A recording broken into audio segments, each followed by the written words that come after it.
Halo guys, welcome back again to my channel bersama saya Hansen di sini dan seperti biasanya setiap harinya saya akan membuatkan video seputar cryptocurrency. Apa kabar kalian hari ini semuanya? Semoga dalam keadaan yang baik-baik saja. Teman-teman, di video hari ini saya kembali akan membahas apa yang kira-kira sedang terjadi di Bitcoin secara price action. Kenapa kita bisa melihat Bitcoin struggling sepertinya untuk membentuk higher high baru, dan apakah ini berarti kita kemudian belum siap untuk mendapatkan rally lebih tinggi dan akan mendapatkan koreksi dari sini. Semuanya kita bakalan bahas di video hari ini, namun sebelum itu kita bakalan mulai dari CoinMarketCap terlebih dahulu. Per hari ini secara global market cap crypto berada di angka 1,28 triliun dolar atau naik sekitar 1,84%. Nah, di top 10 coin sendiri kita melihat dominan berwarna hijau, kenaikannya ranging antara 0, sekian persen hingga kurang lebih 7%. Dan top performernya hari ini adalah Dogecoin, teman-teman, dengan kenaikan 7,52% menuju 0,071 dolar. So, itu adalah outlook sementara dari beberapa top coin yang ada. Sekarang kita langsung aja masuk ke beberapa data dan berita terbaru hari ini. Nah, yang perlu saya ingatkan terlebih dahulu teman-teman bahwa malam hari ini kita akan mendapatkan data yang cukup penting dari Amerika Serikat, yaitu adalah Durable Goods Order month on month. Itu termasuk high impact datanya, sekaligus juga data GDP untuk kuartal 3.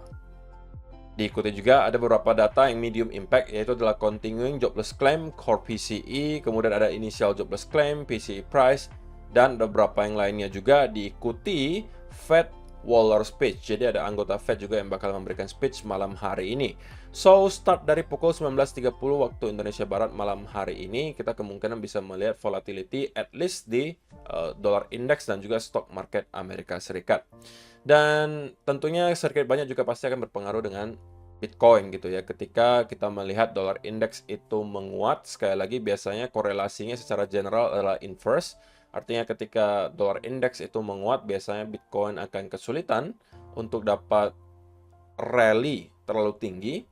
Walaupun sebenarnya dalam beberapa hari terakhir kita melihat dollar index rally, Bitcoin juga sama gitu. Tapi in general kalau kita lihat gambaran besarnya, ketika dollar index itu performanya atau berada di dalam tren yang bullish, biasanya Bitcoin itu akan kesulitan untuk mendapatkan rally yang terlalu tinggi. Sebaliknya, jika kita melihat dollar index itu melemah dan berada di bearish trend, itulah biasanya saat-saat dimana kita akan melihat crypto, stock market itu performanya positif.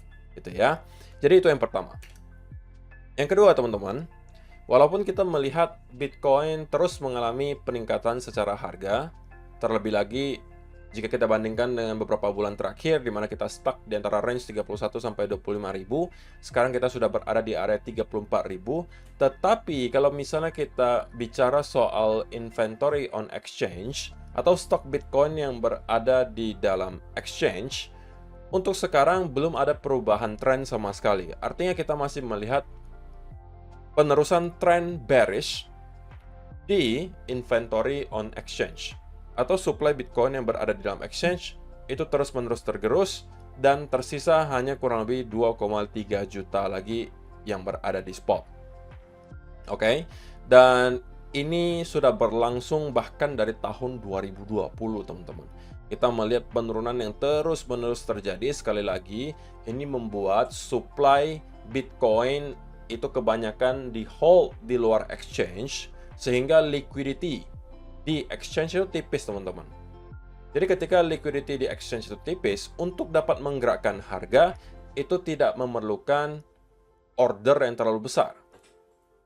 Sehingga ketika demand lagi banyak-banyaknya, sedangkan supply itu tidak terlalu banyak, maka sekali lagi, itu akan membuat harga meningkat jauh lebih cepat. Dan untuk sementara kita tidak melihat adanya indikasi bahwa sudah start banyak orang yang kemudian mendepositkan Bitcoin-nya ke dalam exchange, yang biasanya kita bisa asumsikan kemungkinan besar adalah untuk dijual atau at least untuk di-convert ke dalam bentuk altcoin. Tapi untuk sementara hal tersebut belum kita lihat. Selain juga Bitcoin inventory on exchange yang terus mengalami penurunan, kita juga masih melihat Bitcoin dominance per hari ini juga masih mengalami penguatan. Walaupun untuk sekarang kita memang sudah melihat Bitcoin dominance berada di area yang kita kategorikan sebagai resistance. Oke, tapi resistance perlu kita ingat teman-teman itu bisa di break. Kalau memang ternyata kita break dan close di atas, maka kita akan bisa kemudian mengejar ke area resistance berikutnya. Itu yang perlu menjadi catatan kalian, terutama untuk kalian-kalian yang merupakan altcoin holder. Dan kemudian berikutnya teman-teman, yang tidak kalah pentingnya adalah satu tweet dari Kaduna di sini, yang sebenarnya juga sering muncul di pikiran saya selama beberapa bulan terakhir gitu ya. Bahwa kalau misalnya kita lihat keadaan di market sekarang, terutama untuk teman-teman yang mungkin berada di kubu bulls gitu ya, yang merasa bahwa kita sudah berada atau ketemu dengan bottom bear market kali ini dan sedang berada di cycle bull yang baru. Menurut saya dominan atau sebagian besar orang-orang yang berada di kubu bulls merasa bahwa kita baru akan ke all time high atau bahkan menuju ke cycle top itu minimal di tahun 2024 pertengahan sampai akhir atau bahkan tahun 2025. Kita baru akan ketemu di all time high baru atau ketemu dengan cycle top. Kebanyakan orang seperti itu.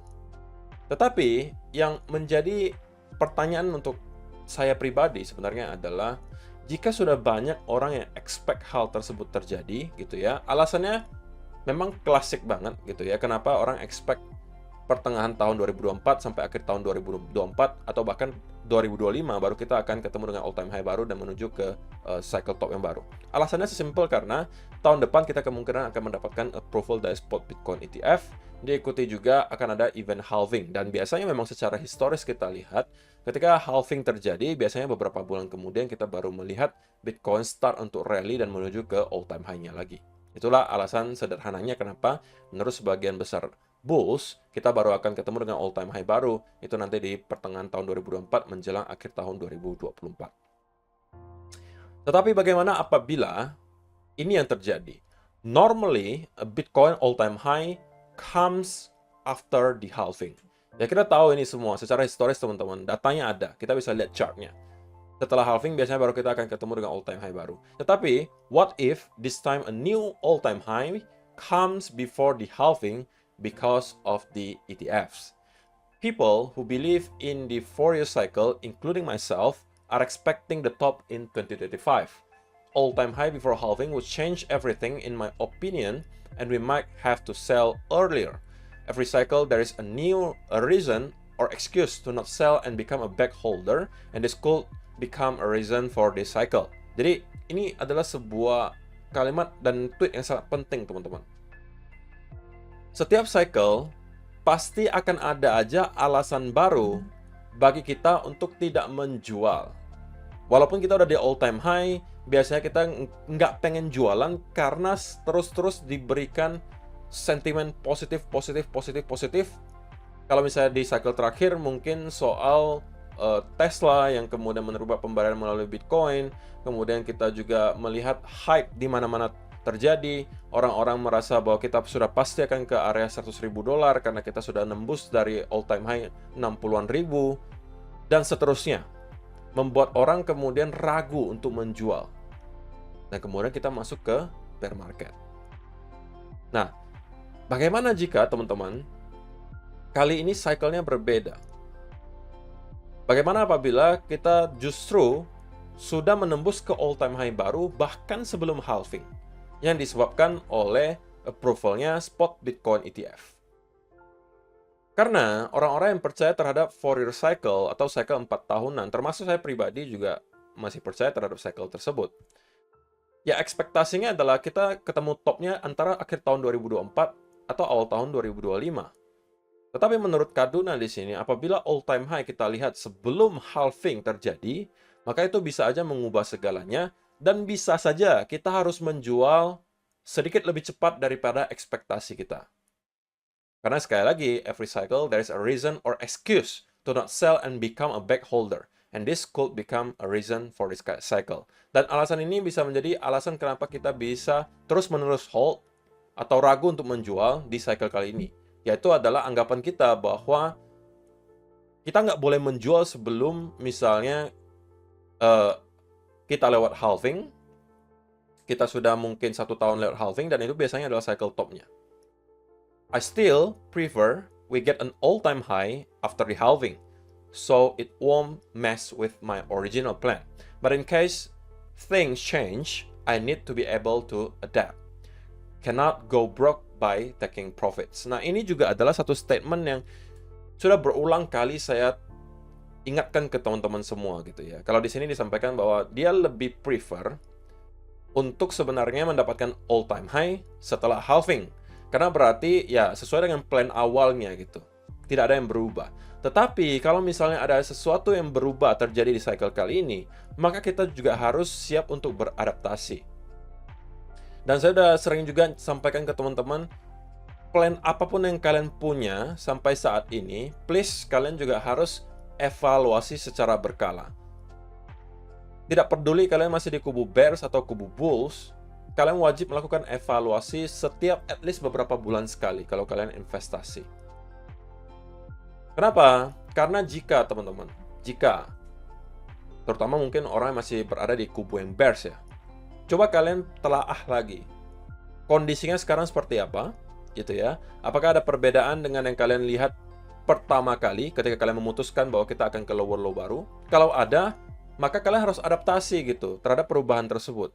Kalian harus membuat plan baru, karena tidak sesuai lagi plan yang kalian buat di awal dengan sekarang, kondisinya berbeda. Sama juga kalau ternyata kita menembus ke all time high yang baru, bahkan sebelum halving terjadi. Ya walaupun, saya juga prefer sebenarnya all time high-nya baru kita lewati ketika kita lewat halving, tapi kita juga harus siap apabila terjadi lebih awal.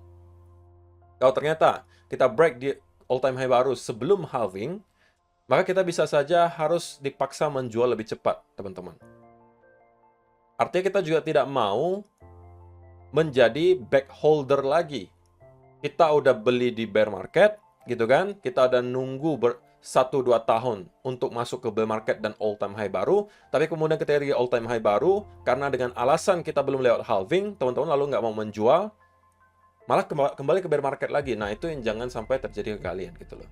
Jadi, mungkin ini bisa menjadi semacam tambahan perspektif saja untuk kalian supaya kalian tidak terjebak gitu ya untuk kembali hold portofolio kalian sampai ke bear market berikutnya. Udah beli di bear market, hold lagi sampai bear market berikutnya.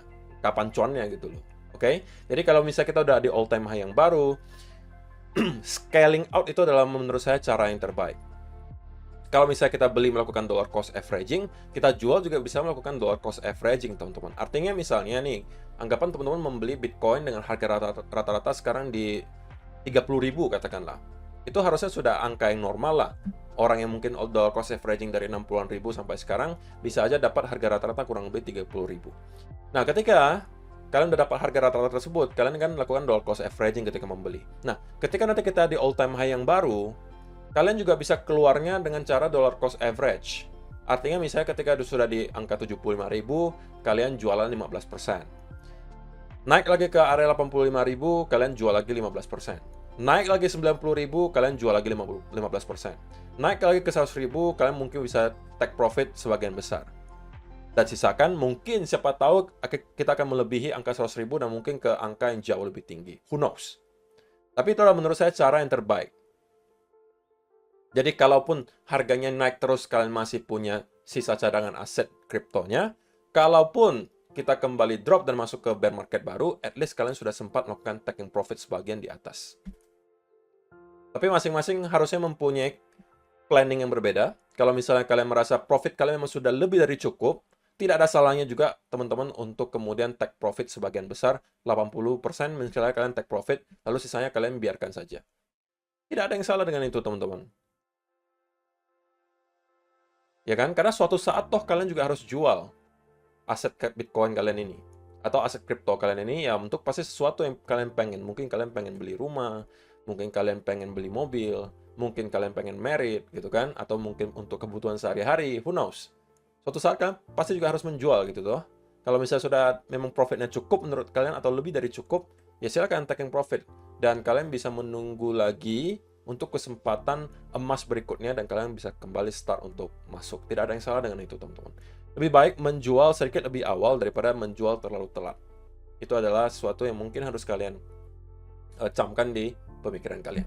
Oke, so itu adalah beberapa data dan berita hari ini yang pengen saya sampaikan untuk kalian. Sekarang kita masuk ke chartnya Bitcoin dan saya pengen jelaskan kenapa teman-teman yang buy kemarin, mungkin harus sedikit cautious gitu, harus sedikit waspada dengan keadaan yang kita lihat sekarang ini. Di video kemarin teman-teman, kita sempat membahas bahwa pertama, saya sebenarnya cenderung berada dalam keadaan bearish untuk short term. Kenapa? Karena kita ada membuat semacam trendline di sini yang cenderung seperti bear flag gitu ya.